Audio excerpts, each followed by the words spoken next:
오늘 함께 은혜 받으실 말씀의 제목은 일을 행하여 나를 기념하라. 여기 저의 소중한 기념품을 소개합니다. 이건 카메라죠. 이래 보여도 당대의 세계의 최고의 카메라였어요. 독일제 라이카 카메라인데 이게 만들어지기 시작한 게 1954년 해서 1967년까지인가 이렇게 생산이 됐는데 제가 이게 하나 있었어요. 제가 아니라 저희 아버님이죠. 아버님이 돌아가시면서 제 것이 되었고 또 지금은 아들에게 이걸 물려줬어요. 사진을 좀 알고 그 오래된 물건들을 수집하는 분들은 이게 있어야 그래도 카메라를 안다 이렇게 얘기할 수 있는 귀한 명품이죠. 그러나 제게는 명품이어서 소중한 건 아니고요. 다른 이유가 있어 소중해요. 바로 우리 아버님이 쓰시던 카메라예요. 이 사진은 옛날에는 창경궁, 그러니까 왕궁이 일제에 의해서 유원지로 바뀌었죠. 그래가지고 벚나무를 많이 심어놓고 거기에 동물원도 있고 식물원도 있고 유락 시설들이 많이 있었어요. 그래서 저희가 봄이면 서울에 살면서 늘 창경원을 구경 가고 했던 그때 벚나무 앞에서 찍은 사진인데 이 카메라가 소중한 이유는 바로 이 카메라를 볼 때마다 우리 아버님이 떠오르고 또 그날들 아버님과 함께 했던 그 일들이 떠오르기 때문에 제게는 소중한 거예요. 자, 이 솔방울은 또 뭘까요? 이 솔방울 같습니까? 성경보다 큰 솔방울이에요. 미국의 세콰이어 내셔널 파크, 여러분들이 잘 아는 그 큰 나무들 있는 그 공원인데 거기에 소나무도 커요. 그리고 거기서 떨어지는 솔방울이 나무 밑에 수북한데 이게 죄다 이래요. 우리 집사람은 버리자고 자꾸 그래요. 그러나 저는 이게 소중한 이유가 그 날들을 이게 기억나게 해줘요. 그래서 우리에게 있어서 기념품들이라는 건 바로 그 자체가 소중한 게 아니라 그걸 통해서 그분을 기억하게 한다든지 또는 그날을 기억하게 하기 때문에 매우 소중한 것들이 바로 기념품이다. 자, 그런데 예수님께서는 우리에게 기념품을 주시진 않았어요. 참 이상하게도. 그래서 가짜 기념품들은 참 많았습니다. 파리에 예수님이 십자가에 못 박혔던 그 십자가라고 주장하는 십자가가 한때는 40개나 있었대요. 그러고 여러분들 잘 아시면 이제 부활절 근처가 됐으니까 또 간혹 이렇게 나오는 게 뭐냐면 예수님을 쌌던 세마포 그 수이다 해가지고 아주 뭐 난리가 난 적이 있어요. 근데 과학적으로 검토를 해보니까 거기 썼던 피가 묻어서 이렇게 남은 흔적들이 전부 염료예요. 그러니까 가짜죠. 그리고 그 천도 만들어진 게 그렇게 오래지 않고 예수님께서 실제로 우리에게 기념품으로 남겨주신 것이 없더라 이거예요. 하나님은 그걸 기뻐 안 하시는 것 같아요. 모세마저도 하나님의 큰 종이었는데 모세의 시신조차 어디에 매장했는지를 모르게 하셨어요. 있었다면 난리가 날 겁니다. 그게 국민의 예배 처소가 되고 모세의 유골이 따르고 수많은 사람들이 몰려가고 그러지 않겠어요? 근데 하나님은 그걸 기뻐 안 하시는 것 같아요. 그래서 우리 하나님께서는 우리에게 어떤 기념품, 실제 물품을 주고 기념하라고 하신 적은 없고 단지 이를 행하여 나를 기념하라. 즉 오늘 같은 이 성찬식, 주의 만찬을 우리가 하면서 그걸 통해서 주님을 기억하고 감사하고 하는 그런 신앙 행위를 하도록 명령을 주셨어요. 자, 본문 읽어보니까 또 떡을 가져 감사기도 하시고 마지막 날 주님께서 제자들과 함께 만찬을 벌리셨어요. 거기서 주님께서 식사하는 도중에 갑자기 떡 하나를 들고 그 떡은 무교병입니다. 그러니까 효모가 들지 않은 아주 뻣뻣하고 맛없는 그런 빵이에요. 그걸 들고 떼어서 제자들에게 나눠주시면서 이것은 너희를 위하여 주는 내 몸이라. 이제 오늘 밤에 제 가기 전에 잡혀서 밤새도록 신문당하시고 새벽에 일찍 채찍 맞으시고 그리고 내일 아침이면 십자가에 매달리시는 거예요. 그러니까 십자가에 자기 몸을 깨뜨리고 피를 다 흘리기 전에 주님께서 우리를 위해서 그 몸을 또 피를 주시면서 너희가 이를 향하여 나를 기념하라. 이 떡을 나눠라. 두고두고 그 일을 해라 이거예요. 그렇게 함으로써 나를 기념하라 하는 거예요. 그래서 오늘 우리가 적은 무리가 모였지만 주님의 몸과 주님의 피를 나누면서 주님을 기념하는 거예요. 자, 그런데 그 전에 무슨 내용이 나오냐면 때가 이름에 예수께서 사도들과 함께 앉으사 이르시되 내가 고난을 받기 전에 너희와 함께 이 유월절 먹기를 원하고 원하였노라. 바로 그 성만찬, 그 순간을 주님은 원하고 기다리고 기다렸다는 거예요. 고난 받기 전에 바로 그 묘한 시간이에요. 이제 조금 지나면 잡혀가서 십자가에 못 박힐 텐데 그 직전에, 고난 받기 전에 바로 이 유월절을 먹기를 원하고 원했다 하니까 이 순간은 하나님께서 미리 예정하신 놀라운 순간이에요. 그래서 성경은 그걸 때가 이름에 그랬어요. 때가 이름에. 하나님께서 창세 때부터 계획하셨던 일이고 에덴 동산에서 아담과 하와를 쫓아내면서 여인의 후손이 와서 뱀의 머리를 깨뜨리겠다고 최초의 복음을 거기에 심어주셨어요. 바로 그 날이 이르렀다는 거예요. 그 날이. 여인의 후손이 와서 뱀의 머리를 깨뜨리고 하나님의 쫓겨난 백성들을 다시 받아들일 수 있는 길을 열어주시는 놀라운 순간이 이제 이르렀다는 거예요. 그래서 주님이 이 순간을 기다렸고 바로 그 유월절 행사, 즉 성만찬을 그렇게 원하고 원했다 말씀하는 거예요. 그러니까 우리 예수님은 다른 거 위해서 이 세상에 오신 분이 아니에요. 바로 이 순간을 위해서 성만찬을 우리에게 주시기 위해서 오셨다는 거로 해석할 수도 있어요. 자, 여기 보니까 유월절 먹기를 원하고 원하였노라 했는데 유월절이 과연 뭘까? 유월절이 예수 그리스도의 십자가 고난을 미리 예표적으로 보여주신 것이고 그 진품이 바로 예수님의 십자가 고난이고 그러고 성만찬이다 하는 거예요. 자, 이건 사람이 그린 그림이지만 이 집들을 보십시오. 출입문마다 뭐가 뻘겋게 칠해져 있죠. 바로 유월절 어린 양을 잡아서 그 피를 좌우 문설주, 기둥에 바르고 그리고 위에 임방에 바른 그런 집들이에요.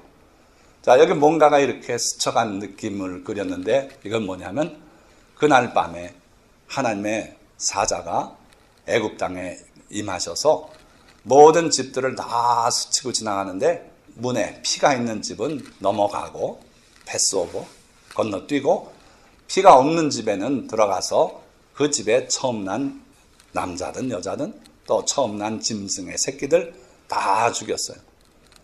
그래서 결국 바로가 항복하고 급히 밤에 모세를 부르고 아론을 불러서 나가라고 그래가지고 그 노예 생활했던 죄악의 땅 애굽을 벗어나서 자유인이 돼서 나올 수 있었던 거예요.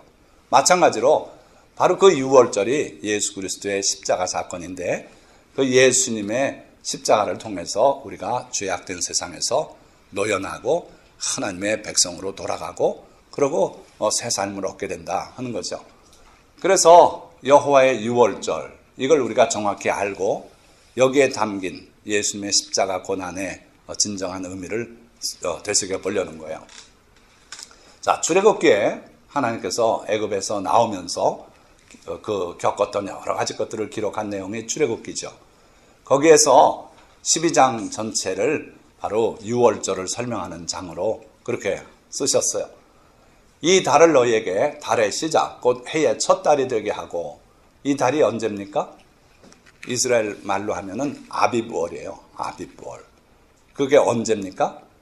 우리 양력과 달라요. 이 당시엔 하나님은 음력을 쓰셨어요. 달을 보고 나를 알게 하셨어요. 그래서 이게 경우에 따라 3월 달이 될 수도 있고 늦어지면 4월 달이 돼요. 어쨌든 그 달을 너희에게 달의 시작, 곧 해의 첫 달이 되게 해라. 1년의 시작이 거기에요. 그러니까 이스라엘은 원칙적으로 3월 달 내지 4월 달이 그게 1월 달이 되는 거예요. 바로 그 달에 열흘날에 뭘 하냐면 각자가 어린 양을 취할지니 1년쯤 된 어린 양을 한 마리씩 준비하라 이거예요. 그런데 만약 두 사람이 사는 가정이라면 둘이서 이 양 한 마리를 다 먹을 수 없어요. 그래서 옆집과 아울러서 그래가지고 숫자에 맞게 양을 취하라 그랬어요. 자, 잘 보시면 열흘에 취합니다. 그리고 유월절은 언제냐 하면은 14날 저녁이 유월절이에요.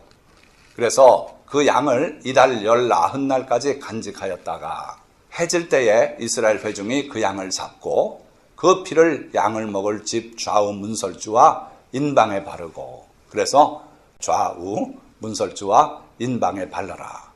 그래서 밤에 천사가 이 피를 보고 구별해서 지나가고 또는 들어가겠다 하는 거예요. 자, 그런데 여기 이제 유월절 어린 양이라고 그럽시다. 열흘 되는 날 이 양을 취했어요. 준비하는 거예요. 씻기지요. 그러고 더럽혀질까봐 집에 들여요. 그래가지고 집안의 애들하고 이 어린 양하고 친해져요. 나흘이지만 그 사이에 친해집니다. 그러지 않아도 양 새끼는 예쁘거든요. 귀여워요. 그런데 데리고 같이 자고 하면서 나흘 동안 친숙해지고, 그러고 사랑스럽고 친숙해진 그 양을 14날 잡으라 이거예요. 여러분들 보고 잡으라 그러면 여러분들이 나서서 잡고 싶겠습니까? 안 그래요. 그러니까 바로 우리 주 예수 그리스도께서 이와 같은 삶을 사시고 그리고 이렇게 죽임당하셨다는 거예요. 주께서 오셔서 세례 받으시고 하나님의 아들로서 온갖 표적을 보이시고 우리를 사랑하시고 제자들을 사랑하시고, 그렇게 해서 참 주님을 아는 사람들은 주님을 따르고 주님의 그 발에 향유도 붓고 그렇게 사랑했는데 그 예수님이 십자가에 돌아가셔야 되게 됐어요. 바로 그거를 하나님께서 미리 율법을 통해 이렇게 보여주셨어요. 그래서 그냥 14일 날 선택해서 잡으면 쉬운데 왜 그렇게 안 하고 열흘 날 선택해서 나흘 동안을 데리고 있고 그러고 14일 날 잡으라 그러셨나? 바로 예수 그리스도가 이 땅에 오셔서 우리 가운데 함께 살았던 그 아름다운 삶을 상징적으로 보여주신 거예요. 그리고 그가 우리를 위해서 십자가에 못 박혀 죽을 것을 이렇게 보여주셨어요.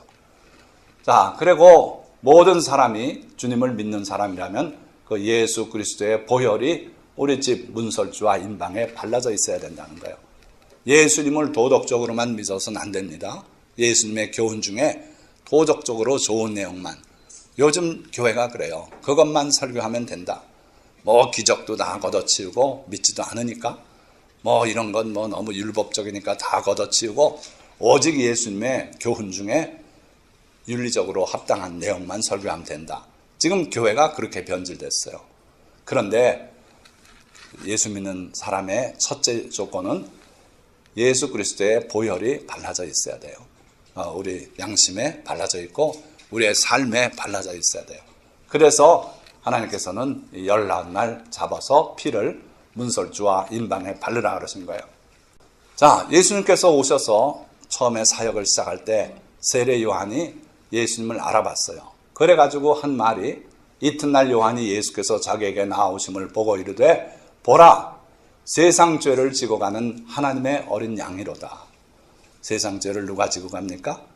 하나님의 어린 양, 속죄 양, 그리고 유월절 어린 양이 죽음을 대신해서 자기가 죽고 우리가 죽음을 면할 수 있게 그렇게 해주신 분이에요. 그래서 예수님을 보고 세례 요한은 보라, 세상 죄를 지고 가는 하나님의 어린 양이라고 그렇게 외쳤어요. 물론 세례 요한뿐 아니라 이사야 선지자가 이사야 53장에 우리의 전한 것을 누가 믿었느냐 하면서 예수 그리스도께서 이 땅에 오셔서 우리 죄를 대신해서 도수장으로 끌려가는 양같이 그렇게 죽음을 당하면서도 그 입을 열지 않았다고 그렇게 말씀하지 않아요? 그러니까 하나님의 어린 양 예수 그리스도의 모습을 그 유월절 어린 양을 통해 보여주셨어요. 자, 우리 예수님은 달려오신 것이 아니라 오셔서 존경받고 섬김받고 위대하게 인정받고 그러려고 오신 것이 아니라 모세가 광야에서 뱀을 든 것 같이 인자도 들려야 하리니 이는 저를 믿는 자마다 영생을 얻게 하려 하심이라. 우리가 영원한 생명을 얻게 하기 위해서 예수님은 십자가에 못 박혀 높이 들리기 위해서 오셨다는 거예요. 이게 예수님 사역 초기에 하신 선언이에요. 불평하다가 불뱀에 물려 죽어가는 사람들을 살리기 위해서 노스로 뱀을 만들어서 높이 지켜 올리고 바라보는 자는 살리라 할 때 그걸 바라본 사람들은 다 살았어요. 그래서 모세가 광야에서 뱀을 든 것처럼 나도 들려야 할 것이다. 높이 들려서 나를 믿는 자마다 영생을 얻게 하려고 그 십자가가 있을 것이라고 예언하신 거예요. 자, 또 6월절로 돌아갑니다. 그 어린 양을 잡아서 피는 문설주에 바르고, 그리고 나머지 양은 어떻게 할까? 그 밤에 그 고기를 불에 구워 무교병과 쓴 나물과 아울러 먹되 날 것으로나 물에 삶아서 먹지 말고 머리와 다리와 내장을 다 불에 구워 먹고 아침까지 남겨두지 말며 아침까지 남은 것은 곧 불사르라. 양을 먹는 방법을 하나님께서 상세히 일러주셨어요. 도대체 왜 이렇게 복잡하게 말씀하셨을까요? 예수 그리스도의 십자가 고난이 어떠하리라는 걸 여기에 우리에게 보여주신 거예요. 자, 그 밤에, 그러니까 저녁에 양을 잡으니까 밤에 먹게 되죠. 그 고기를 불에 구워 먹으래요. 불에 구워 먹어라. 날 것으로 먹어서는 안 된다. 물에 삶아서도 먹어서는 안 된다. 불에 구워 먹어라. 이게 예수님의 십자가 고난이 얼마나 고통스러운 죽음이셨는지를 보여주는 거예요. 불에 태우는 것 같은 지옥의 고통을 주님이 십자가에서 당하셨어요. 그래서 정오로부터 오후 3시까지 해가 어두워지고 예수님께서 오후 3시쯤 돼서 엘리 엘리 라마 사박다니, 나의 하나님 나의 하나님 어찌하여 나를 버리셨나이까 외치고, 그러고 크게 소리 지르기를 다 이루었다 하시고, 그리고 고개를 떨구고 돌아가셨어요. 얼마나 괴로웠습니까? 괴로워서 몸이 경련이 일어나고 불에 타는 듯한 고통을 겪는 걸 예언하셔서, 그래서 불에 구워 먹어라. 자, 그 다음에 머리와 다리와 내장을 다 먹어라 그랬어요. 예수님의 교훈은요, 버릴 게 없습니다. 율법을 폐하지 않았다면 그 말씀이 진리고 그 말씀 소중히 여겨야 되는 거예요. 이 말씀은 이래서 싫고 이 말씀은 이쪽하고 충돌해서 싫고 해서 다 잘라버리고 도덕적인 내용만 전하겠다는 그런 어리석은 자들은 이 말씀에 회개할 줄 알아야 돼요. 다 먹으라 그랬어요. 머리도 먹어라. 머리에 먹을 게 뭐 있습니까? 다리에야 고기가 있죠. 머리도 먹으래요. 예수님의 말씀 중에 이해가 안 되고 어렵더라도 다 버리지 말고 그 교훈을 받아서 묵상해서 이해하도록 노력해봐라. 이거예요. 그래서 다 불에 구워 먹고 아침까지 남겨두지 말라. 아침까지 남으면 불에 태워버려라. 왜 그렇습니까? 예수님께서 마지막에 제자들에게 말씀했어요. 조금 있으면 세상은 나를 보지 못할 것이로되 너희는 나를 볼 것이다. 그 이유는 내가 살겠고 너희도 살아있겠습니다. 그래서 예수님은 십자가 사건 이후에 세상 사람들에겐 잊혀지고 말아요. 그들이 예수님을 볼 도리가 없잖아요. 그런데 제자들에게는 주님이 살아서 나타나셨고, 그래서 예수님이 십자가 사건 이후에 오히려 제자들에게 더 가까워지셨다고도 볼 수 있어요. 세계 어느 곳에 있든지 주님이 우리와 함께 하시니까 더 가까워진 거죠. 만약에 이 6월절 어린 양을 반만 먹고 남겨놓고 애굽을 쫓겨나갔다 그래 봅시다. 애굽 사람들이 들어와가지고 이건 뭐야 그러고 발로 차고 재덩이 속에 굴리고 그렇게 하지 않았겠어요? 그러니까 예수 그리스도의 죽음이 그렇게 믿지 않는 사람들, 하나님의 백성이 아닌 사람들에게 웃음꼴이 되지 않도록 주님은 남은 것을 깨끗이 불살라라. 그래서 주님은 우리에게는 나타나시지만 세상 사람들에게는 전혀 이제 잊혀진 존재가 되고 마는 거예요. 자, 예수님의 고통을 보십시오. 제6시로부터 온 땅에 어둠이 임하여 제9시까지 계속되더니 제9시쯤에 예수께서 크게 소리질러 이르시되, 6시는 정오지요. 9시는 오후 3시입니다. 그래서 9시쯤에 예수께서 크게 소리질러 이르시되 엘리 엘리 라마 사박다니 하시니 이는 곧 나의 하나님 나의 하나님 어찌하여 나를 버리셨나이까 하는 뜻이라. 얼마나 고통이 심했는지 예수님은 십자가에서 주님께 버림받은 걸 느꼈어요. 주님께서 이 죄를 다 담당하고 계신 그 예수님을 자기 아들로서 사랑하고 위로하고 격려하고 이렇게 안 하셨다는 거예요. 그 죄 때문에. 그래서 우리의 죄를 주님께서 우리가 마땅히 받을 그 고통을 다 겪으면서 그 죄를 겪을 때 주님은 외칠 수밖에 없었어요. 나의 하나님. 늘 아버지라고 부르던 그 하나님을 나의 하나님, 나의 하나님. 어찌하여 나를 버리셨습니까? 지옥에 던져진 그 느낌으로 외쳐서 하나님께 호소하고 그러고 운명하신 거예요. 그러니까 이 주님의 고통을 하나님께서 미리 예언하셔서 불에 굽는 고통, 그래서 어린 양을 불에 구워서 먹으라고 그렇게 명령하신 거예요. 자, 또 먹는 우리의 자세를 이렇게 말씀해요. 너희는 그것을 이렇게 먹을지니 허리에 띠를 띠고 발에 신을 신고 손에 지팡이를 잡고 급히 먹으라. 이것이 여호와의 유월절이니라. 급히 먹으래요. 그 순간에 쫓겨나갈 그 자세로. 실제로 또 사건이 그렇게 진행됐어요. 밤중에 바로가 급하게 모세와 아론을 불러서 자기 장자도 죽었으니까 얼마까지 더 버티겠습니까? 그 다음은 천사가 아예 다 죽여버리면 어떻게 됩니까? 그러니까 바로가 비로소 겁을 먹고 모세와 아론을 급히 불러서 나가라고. 그렇게 해서 쫓겨나온 게 바로 애굽에서 나온 이스라엘 백성들이었어요. 자, 그런데 그 급하게 나오는 모습을 하나님께서 이렇게 허리에 띠를 띠어라. 발에 신을 신어라. 손에 지팡이를 잡고 급히 먹어라. 이렇게 명령하신 거예요. 자, 이게 또 달리 보면 예수님께서 잡히시던 그날 밤에 긴박했던 상황을 우리에게 알려주고 계세요.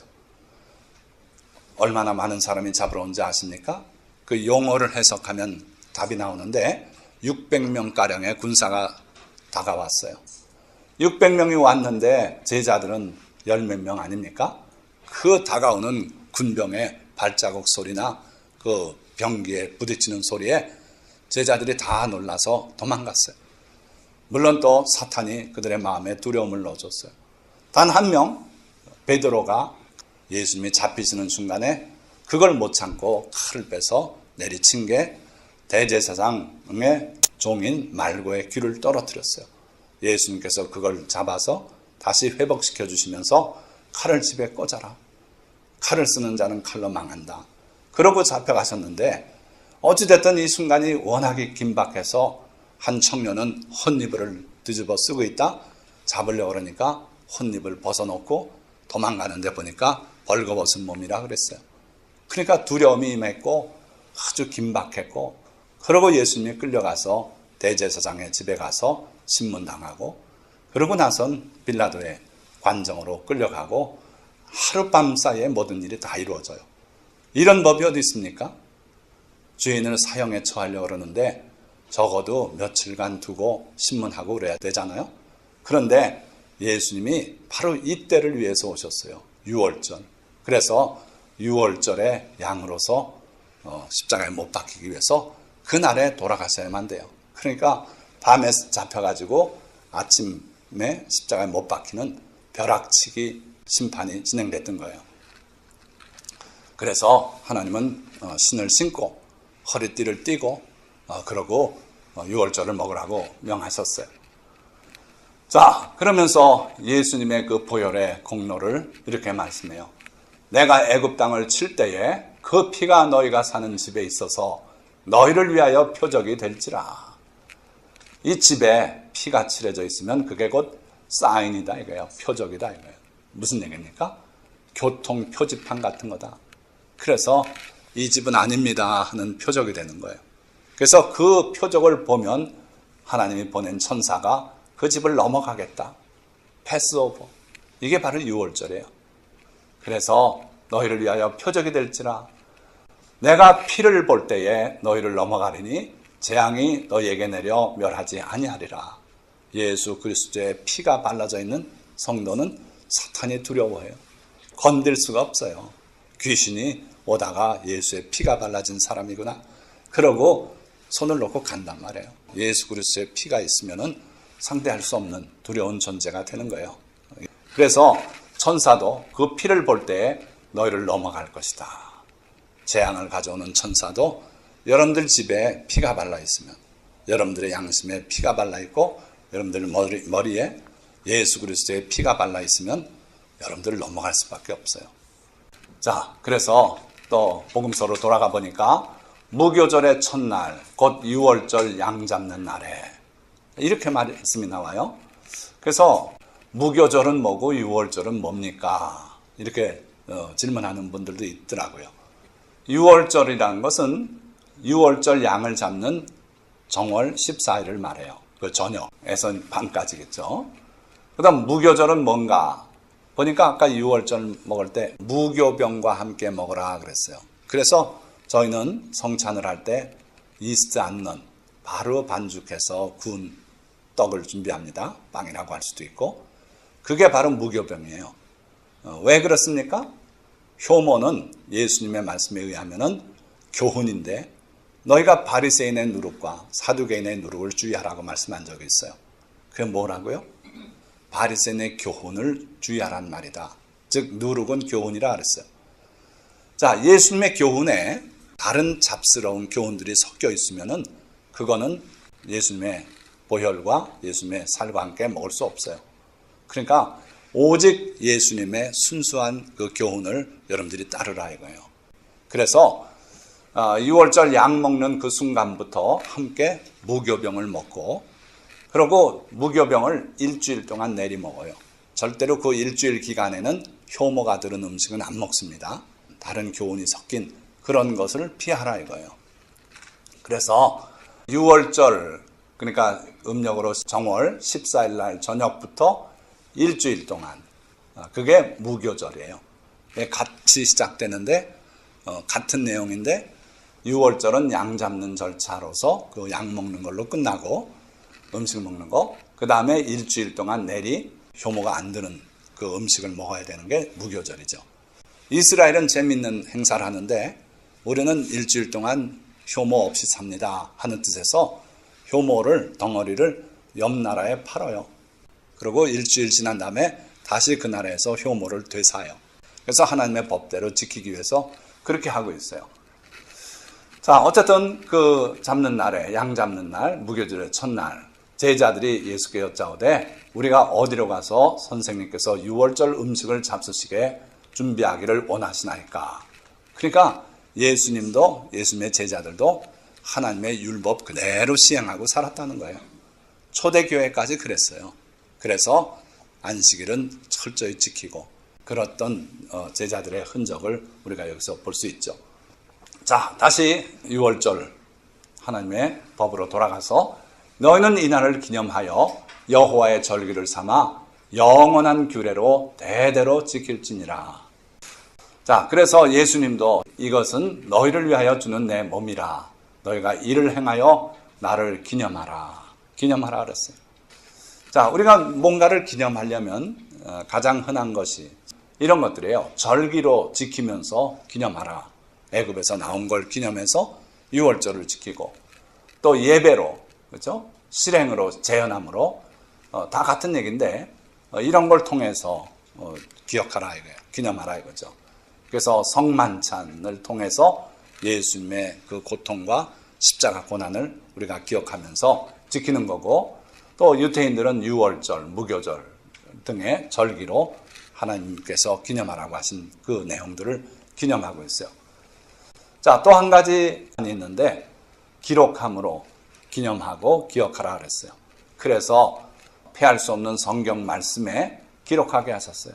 그러니까 이스라엘이 애굽에서 나와서 광야 생활할 때 아말렉 족속들이 비겁하게 쳐들어와서, 그래서 하나님께서 아말렉과 싸우라 그러시고 그 아말렉 족속들을 싸워 이기는 그 장면들, 내용들을 성경에 기록하게 하셨어요. 그리고 여호수아에게 이걸 늘 들려줘라. 그래서 다음 전쟁에서 또 이길 수 있도록 그렇게 말씀했어요. 또 제사장들이 하나님을 섬기는 게 헛되지 않다고 하나님을 변론할 때 하나님께서 기뻐하시고 여호와 앞에 있는 기념책에 기록하라 그러셨어요. 그래서 이건 우리가 볼 수 있는 책은 아니에요. 하나님께서 때때로 그 책을 보면서 우리가 하나님을 위해서 했던 일들을 기억하고 복 내리시기 위해서 그 기록하는 기념책이 있더라는 거예요. 그러니까 하나님이 쓰시는 기억의 방법은 절기를 통해서 실천을 함으로써 기억하게 하시고, 또 기록해서 그걸 되돌아보면서 기억하게 그렇게 하셨어요. 그리고 기념물을 또 두게 하신 적이 있는데 보십시오. 광야 생활할 때 하나님께서 40년을 그 200만 민족을 먹여 살리셨어요. 뭘로요? 만나로. 그래서 그 만나를 항아리에 담아서 하나님의 언약궤 앞에 늘 두어서 영원한 기념으로 삼게 하셨어요. 또 아론의 쌍난 지팡이를 또 보존하게 하셨죠. 계속 백성들이 원망하고 하니까 하나님께서 그 원망을 그치게 하겠다고 각자 지팡이를 하나씩 지파 대표들마다 해가지고 놨는데 아론의 지팡이에만 싹이 나고 꽃이 피고 열매까지 열렸어요. 하룻밤 사이. 그래서 그걸 기념해서 아론의 쌍난 지팡이를 보존하라 그러셨죠. 또 요단강을 건널 때 그때 하나님께서 제사장들이 언약궤를 메고 요단강 물에 첫 발을 들여놓을 때 물이 멈추게 하셨어요. 그래서 저 위에 물이 산더미처럼 쌓이고 요단강은 건널 수 있게. 그래가지고 이스라엘 백성이 요단을 건너잖아요. 그때 하나님께서 요단 한가운데 돌 12개를 지파마다 하나씩 들어 나와서 언덕에 쌓아라. 나중에 후세들이 이 돌이 뭡니까? 묻거든 하나님께서 이 요단을 멈추게 하시고 건너게 하셨다. 마른 땅으로. 그때를 기억하기 위해서 이 12개 돌을 한가운데서 꺼낸 것이다. 그렇게 설명하라 그랬어요. 그러니까 하나님의 기억 방법도 보니까 절기 또 기록함으로 때로는 기념품을 둠으로 이렇게 기념하라 그러셨는데, 그러나 유감스럽게도 예수님에 관해서는 기념품이 남아있질 않아요. 예수님에 관한 한 우리는 성찬으로 주님을 기념하면 된다 하는 거예요. 자, 제가 한번 설교를 준비하면서 이제 내용은 다 했고요. 묵상하는 가운데 천국에 가면 그래도 예수님 기념관은 있지 않을까. 우리에게 남겨주신 건 없는데 천국 가면 있지 않을까. 보세요. 예수님 옆에 매달렸던 강도, 평생 강도짓 하고 그러다 사형을 당하는 처지인데 그 순간에 그래도 예수님을 달리 봤어요. 그래가지고 주여, 주의 나라에 임하실 때 저를 기억해 주십시오. 회개하는 마음으로 주님께 그 요청을 했을 때 주님께서 받아주시고 내가 오늘 나와 함께 낙원에 있게 될 것이다. 그 구원받잖아요. 그랬을 때 그 사람이 천국 가서 예수님에 대해서 아는 게 뭐 있습니까? 남들은 예수님에 대해서 많이 읽고 듣고 해서 예수님을 이해하고 하는데 전혀 모르잖아요. 그런 사람을 위해서 천국에 예수님 박물관이 있지 않을까. 기념관. 그런 생각을 해봤어요. 혼자서. 이번에 5G 개통이 됐잖아요. 그게 좋아지는 점이 뭔지 아십니까? 5G가 정보 통신량이 엄청나잖아요. 그래가지고 가능해지는 게 가상현실 이런 것들. 그러니까 자기 핸드폰 놓고 가상현실 속에 들어가면 그 보조장치가 있어서 이렇게 눈앞에 쓰죠. 그러면 자기 움직이는 대로 그 정보가 저리 가서 거기서 또 새로운 정보를 줘서 환경이 달라지면서 현실 속에서 움직이는 것처럼 주변이 달라지는 거예요. 그게 엄청난 정보가 필요한 겁니다. 그래가지고 가상현실 세계가 이제 우리 앞에 확 열려져서 앞으로는 뭐 어디 가지도 않고 유럽 여행도 그냥 그걸로 하고 막 이런 세상이 될 것 같아요. 자, 그런데 사람도 그런 일을 하는데 천국에도 그런 게 있을 거다 하는 생각을 해봤어요. 자, 주님이 세상은 다시 나를 보지 못할 것이로되 너희는 나를 볼 것이다 말씀했는데, 주님을 보지 못하고 천국 간 사람들을 위해서 가상현실이 확 펼쳐지는 천국의 기념관이 있지 않을까. 거기에 첫 번째 홀은 세상에 오신 예수 그리스도를 쫙 보여주지 않을까. 그렇게 생각해 봤어요. 그런데 예수님께서 세상에 오시기 전에 천지 창조 전부터 하나님 아버지와 함께 누렸던 영광이 있다 그랬어요.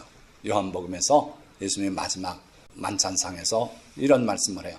그리고 우리 성도들이 그 영광을 함께 누릴 수 있도록 해달라고 하나님께 기도드리는 장면이 나와요. 그러니까 천국 가면은 예수 그리스도, 세상에 오신 예수 그리스도를 보는 그 기념관에 들어가면 쫙 펼쳐지는데, 온 우주가 만들어지기 전에 예수 그리스도께서 아버지 하나님과 함께 누렸던 그 천국의 지극한 영광이 펼쳐지고 내가 그 속에 있는 것처럼 황홀한 지경을 맛보고, 그리고 그 예수님이 동정녀에게 태어나시는 그 신비, 그게 다 깨달아지게 하나님께서 가상현실로 설명을 해 주실 거예요. 그래서 야, 마리아의 몸에 저렇게 해서 탄생하셨구나. 지금 과학적 지식으로는 여러분들이 이해가 안 된다 그러지만 거기 가서 보시면은 이해가 될 거예요. 그리고 예수님께서 자라나시면서 소년 시절에 예루살렘 가서 그 율법사들과 율법을 토론했던 그 율법의 밝은 해박한 지식 가지신 예수님의 모습을 또 비춰주시고, 그리고 30세쯤 돼서 세례 받으시고, 그리고 유대 광야, 큰 메마르고 거친 그 광야에 가서 40일을 금식하시고, 그리고 마귀의 시험을 받으면서 높은 산에도 올라가고 높은 건물 꼭대기에도 올라가고, 그리고 마귀를 하나님 말씀으로 물리치는 장면을 또 보여주실 거예요.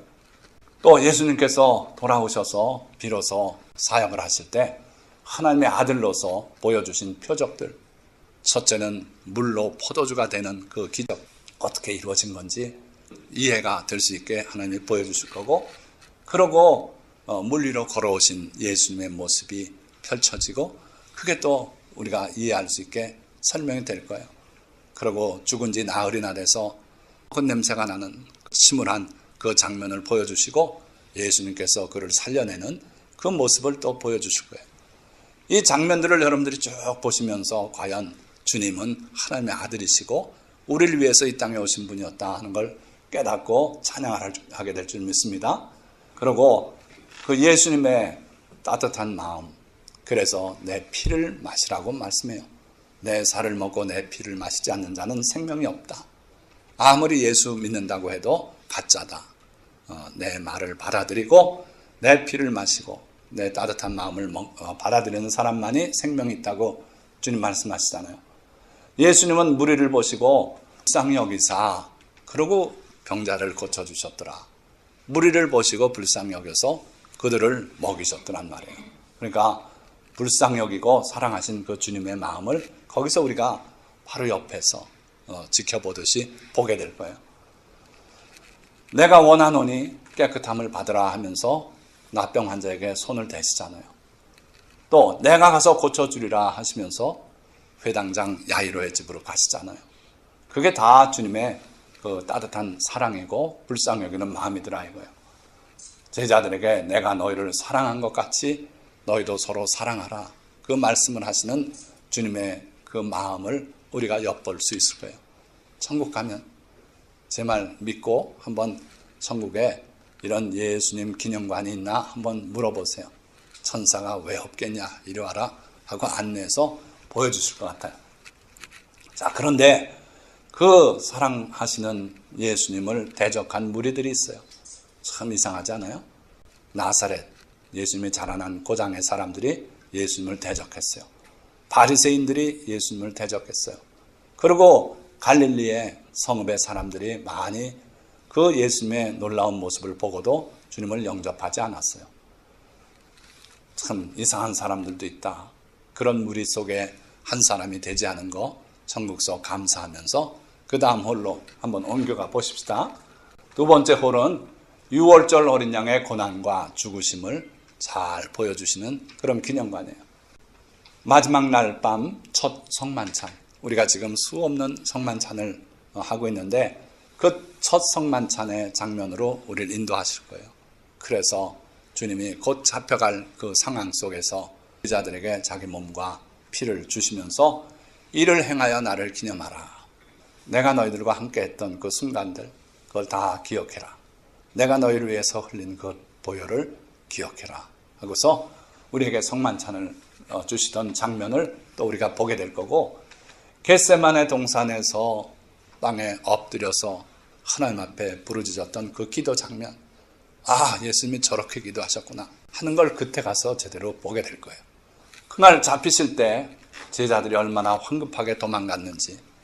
근데 다만 베드로만은 그래도 칼을 빼들고 휘두르는 그 장면, 그걸 볼 때 야, 베드로가 과연 주님의 수제자구나. 근데 이걸 또 우리가 깨달게 될 줄 믿습니다. 예수님께서 예루살렘에 입성할 때 호산나 부르던 그 백성들이 돌변해서 예수님을 십자가에 못 박으라고 소리 지르잖아요. 참 얼마나 두려운 장면 아닙니까? 이게 가져올 결과를 그들이 알았습니까? 20세기, 2000년 후에 600만이 독일에게 학살된 게 바로 이것 때문이 아니라고 누가 말할 수 있어요.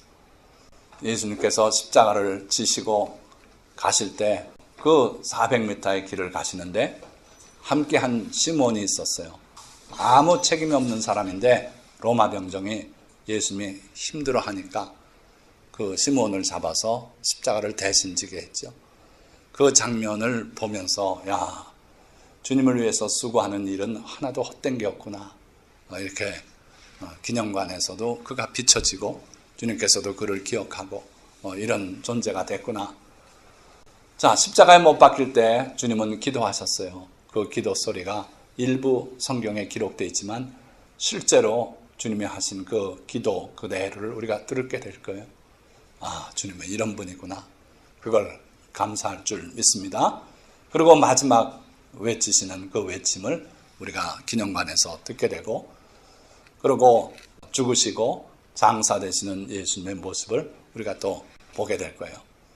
여러분들이 실제로 이 예수님의 생애를 함께하지 못했어도 그 어느 누구도 천국에 가면 이걸 다 체험하면서 아, 주님이 이런 분이다 하는 걸 알고 진정으로 찬양하게 될 줄 믿습니다. 자, 세 번째 기념관이에요. 부활의 기쁨, 승천하신 주님. 부활의 아침에 여제자들에게 나타나신 주님. 남자들은 다 도망갔어요. 여자들은 끝끝내 그래도 십자가 밑에 있었고, 그리고 장례 지낼 때 그걸 봤고, 그리고 안식일을 지나고 나서 새벽에 예수님의 몸에 향이라도 발라드리려고 왔었어요. 왔더니 무덤이 비었죠. 돌아갔습니다. 제자들한테 남자들에게 소식 전하고 다시 왔어요. 그때 막달라 마리아가 예수님을 만나요. 그렇게 해서 여제자들에게 주님이 나타내 보여주시고 그때 장면을 그날 아침처럼 우리가 보게 될 거예요. 그리고 엠마오로 내려가는 두 제자들과 함께 걸으시면서 그들에게 성경을 가르쳐서 그들의 눈이 열리게 해주시는 그 주님의 모습을 보고, 그리고 그날 저녁에 제자들이 모인 곳에 오신 주님, 그들이 하도 의심하니까 못 믿으니까 영이라고 생각하고 귀신이라고 생각하니까 영은 살과 뼈가 없지만 나는 있다 하시면서 너에게 먹을 게 있냐 생선 한 토막을 드리니까 그들 앞에서 다 잡섰어요. 그 장면을 우리가 천국에서 또 보게 되지 않을까. 그리고 나는 못 믿는다. 너희는 다 믿어도 나는 못 믿는다. 내 주먹을 그 창자국에 넣어보기 전에 못 믿는다. 내 손가락을 못자국에 넣어보기 전에 못 믿는다. 그때 그 도마에게 주님이 8일 만에 또 나타나시고, 그 나타나신 주님을 보고 도마가 나의 주님이요 나의 하나님이십니다 하고 고백하는 그 장면을 또 보게 됐을 거예요.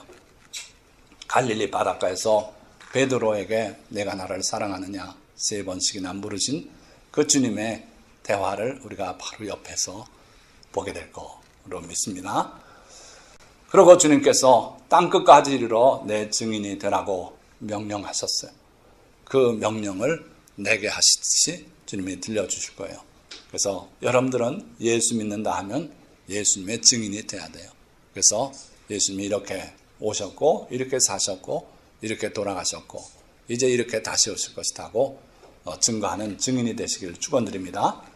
그리고 500여 성도들이 보는 앞에서 감람산에서 승천하시는 주님의 모습을 우리가 또 거기서 다시 보게 될 거예요. 마지막으로 갈릴리 사람들아 어찌하여 서서 하늘을 쳐다보느냐. 너희 가운데서 하늘로 올려주신 이 예수는 하늘로 가심을 본 그대로 오시리라. 제자들이 보니까 예수님이 올라가시는데 점점 올라가는데 가물가물해지는데 구름이 가려요. 그때 그 곁에 두 사람이 서 있었다 그랬어요. 천사가 사람처럼 있었어요. 그 두 사람이 갈릴리 사람들 보고 한 말이에요. 왜 서서 하늘만 쳐다보고 있느냐. 너희 가운데서 하늘로 올라가신 이 예수는 하늘로 올라가심을 본 그대로 그 모습으로 다시 오실 것이다. 구름을 타고 오시겠다는 거예요. 자, 예수님도 요한을 하늘로 불러 올려서 앞으로 일어날 일을 다 보여주시고서 마지막으로 하시는 말씀이에요. 보라, 내가 속히 오리니 내가 줄 상이 내게 있어 각 사람에게 그가 행한 대로 갚아주리라. 여러분들이 주님을 위해서 하신 일 주님은 아셔요. 기억하시고 그대로 다 갚아주시겠다 그랬어요. 이 예수님께서 주시는 상은 잘한 사람 10명 중에 1명 대표로 뽑아서 어워드로 주는 상이 아니고 리워드로 주는 상이에요. 일한 대로 갚아주는 미스터스의 상이에요. 그러니까 임금과 같은 거예요. 주인이 임금 안 주고 1시간 일한 사람 넌 1시간 했으니까 땡, 이틀 일한 사람은 너도 땡, 일주일 일한 사람 그래 너 임금 주고 이러면 되겠습니까? 1시간 일한 사람은 1시간 임금 주고 이틀 일한 사람 이틀 임금 주고 일주일 일한 사람 일주일 일한 임금 주고 그래야죠. 그러니까 예수님의 주시는 상은 그런 상이라요. 그러니까 여러분들이 크고 작은 일을 주님을 위해서 한 일이 있다면 아무리 작은 일도 놓치지 않고 상 주시겠다고 주님이 약속하셨어요. 그런데 주님을 위해서 많은 시간을 여러분들이 헌신하고 수고했다면 주님이 잊어버리시겠습니까? 결코 아니지고 그날 상 주시겠대요. 그래서 그 예수님의 심성을 우리가 깊이 깨달으면 여러분들이 보물을 쌓는 거 딴 거 없어요. 이 땅에서 주님을 위해서 헌신하고 수고하면 그게 그대로 하늘에 보화로 쌓이는 거예요. 나중에 주님이 오실 때 그 상을 여러분들에게 주실 줄 믿습니다. 자, 마지막 구절. 인자의 살을 먹지 아니하고 인자의 피를 마시지 아니하면 너희 속에 생명이 없느니라. 예수님의 살과 피를 먹어야 생명이 있다 이거예요. 내 살을 먹고 내 피를 마시는 자는 영생을 가졌고 마지막 날에 내가 그를 다시 살리리니 내 살은 참된 양식이요 내 피는 참된 음료로다. 오늘 여러분들이 받아들이게 되는 이 살과 피가 바로 여러분들에게 영식이 되는 그런 귀한 재료인 줄 믿습니다. 기도하십시다.